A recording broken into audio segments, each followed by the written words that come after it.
Dicen que Pablo Escobar no le tenía miedo a nada, ni a la policía, ni al ejército, ni siquiera a la muerte. Pero hubo algo que sí temió, algo tan peligroso que no lo compró con dinero, no lo eliminó con balas y no lo resolvió con violencia. Algo que ordenó borrar. Este no es otro vídeo sobre drogas, sicarios o explosiones. Esta es la historia de una decisión silenciosa, una que pudo cambiar el final de Pablo Escobar, y que casi nadie conoce. A finales de los años 80, Pablo Escobar ya no necesitaba demostrar poder. Lo tenía todo. Controlaba rutas, jueces, barrios enteros. Mandaba más que políticos y generales. Su nombre era suficiente para cerrar negocios o abrir tumbas. Pero mientras el mundo miraba sus bombas, Escobar estaba obsesionado con otra cosa: la información. Porque Pablo Escobar entendió antes que nadie algo clave. El verdadero poder no está en el arma, está en quien conoce tu historia completa. Y había una parte de su historia que no debía salir jamás a la luz. En Medellín, muy pocos sabían de la existencia de un pequeño grupo. No eran sicarios, no eran contadores, no eran políticos comprados, eran algo más peligroso. Personas encargadas de guardar, modificar o hacer desaparecer información. Fotos, nombres, grabaciones, relaciones. Escobar no solo traficaba cocaína, traficaba secretos, y uno de esos secretos estaba relacionado con un acuerdo que nunca debió existir.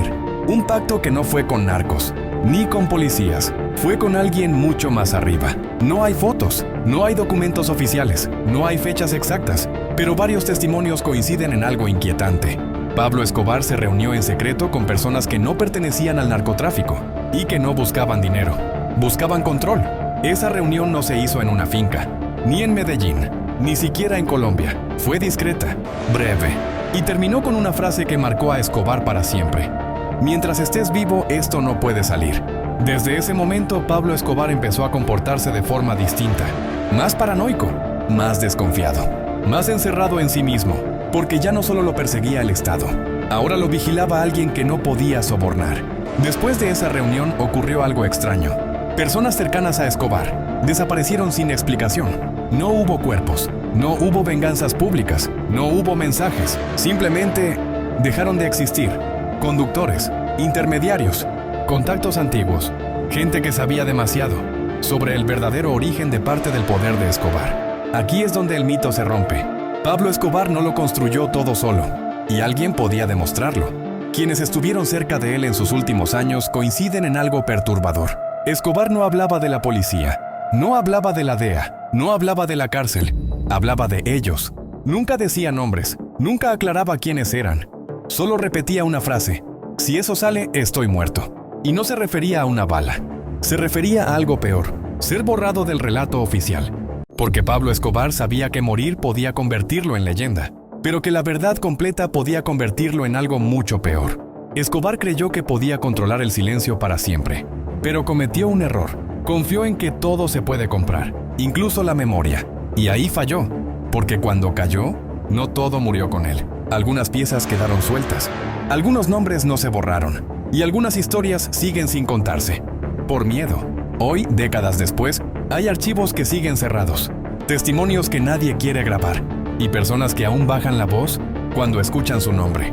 No porque Pablo Escobar fuera poderoso, sino porque su mayor secreto nunca murió con él. Y en la segunda parte, te contaré qué era exactamente eso que Escobar temía más que a la muerte, y por qué nunca ha salido completo a la luz.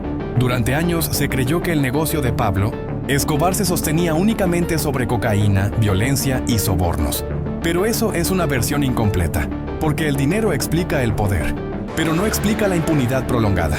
Escobar no solo compraba policías o jueces, eso lo hacían muchos. Lo que lo hacía distinto era que tenía acceso a información sensible, que no debía estar en manos de un narcotraficante.